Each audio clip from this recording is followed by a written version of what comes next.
Woodhouse is here, Miss Bates. Oh dear. Oh, goodness me. Jane, dear, would you? Oh, please, I just cannot. Oh, no, dear, of course not. I shall just say you were upstairs upon the bed, and I'm sure you look bad enough to be so. Tell her I'll be with her in a moment. Yes, miss. Miss Bates begs to be excused, miss. She won't be a moment. Thank you, Bertie.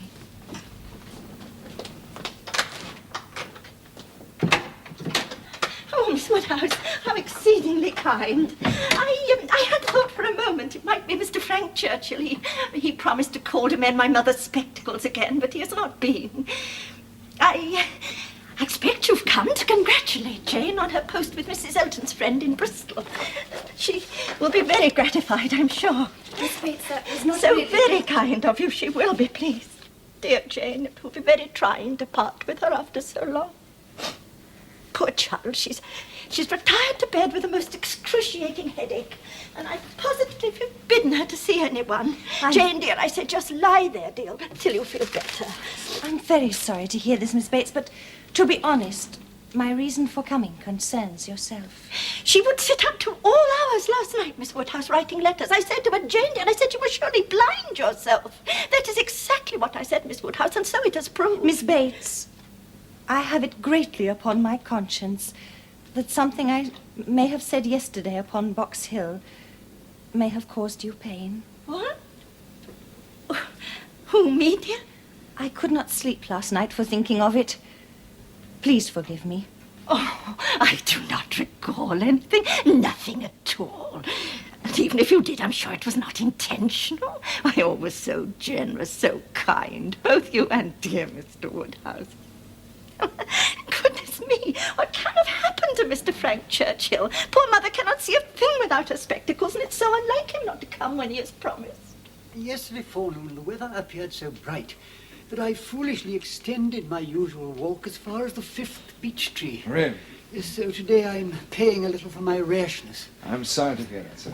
If you'll excuse me, Emma, my dear, such melancholy news. Mr. Knightley is leaving us. Leaving us?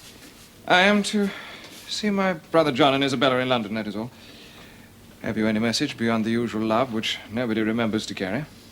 No, nothing particular. This scheme is rather sudden, is it not? I have had it in my mind for some time. Oh, before I go, I do have one piece of truly melancholy news. Mrs. Churchill has been taken gravely ill and is not expected to live beyond the month. Poor Mrs. Churchill. Ah, well, you do not surprise me. You do not surprise me at all. Frank Churchill had a message waiting for him last night on his return from Box Hill. Oh, one must expect such news when one reaches my age. Emma, my dear, I hope you found my dear old friend Miss Bates in good health and not too fatigued after her outing yesterday. You have been visiting Miss Bates? Yes. There was something on my mind I particularly wished to say to her. Good. You did well. Thank you. Well, goodbye, Mr. Woodhouse. Take good care of yourself. Goodbye, dear friend. Please do not leave us for long. Goodbye. So now it is poor Mrs. Churchill. Grievous news indeed. Took cold, no doubt, moving from one room to another. Poor Mrs. Churchill. To be honest, I had not thought her so gravely ill. No, Miss Woodhouse. It is very sad indeed, it is. Her passing will come as something of a shock to us all. Oh, yes, Miss Woodhouse. I fancy it will alter Mr. Frank Churchill's circumstances considerably. Yes, I suppose so, Miss Woodhouse. It is doubly unfortunate it should come at this moment with Mrs. Weston so near her time and in such delicate health. Yes, Miss Woodhouse. Miss Woodhouse, Mr. Weston is here and wishes to see you most urgently. Mr. Weston? Oh, Mr. Weston, is anything wrong? Oh, 'tis all right, my dear. 'Tis nothing to do with what you're thinking. But Mrs. Weston would like you to come all the same, if you will. Well, yes, of course I will, but can you not tell me? I'd rather not, my dear, if you don't mind. Oh, very well. One moment while I get my shawl.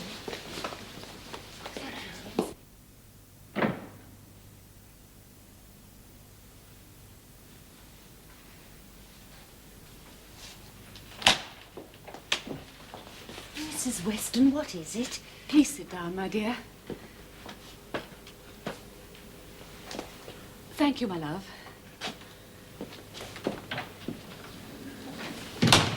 Emma, we have this morning received a wholly unexpected visit from my husband's son, Frank.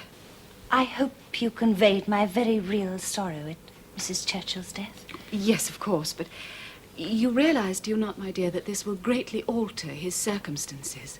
You mean he will inherit? Well, yes, but... Emma, he came this morning expressly to speak to his father on another matter concerning his future. Oh? Oh, Emma, dear, I hardly know how to tell you this, but he has an attachment. Indeed? In fact, it would be truer to say that he is engaged to be married. Mr. Churchill? To whom, pray? To Jane Fairfax. Jane Fairfax? In fact, they were already engaged before he first came here. Good God, you are not serious.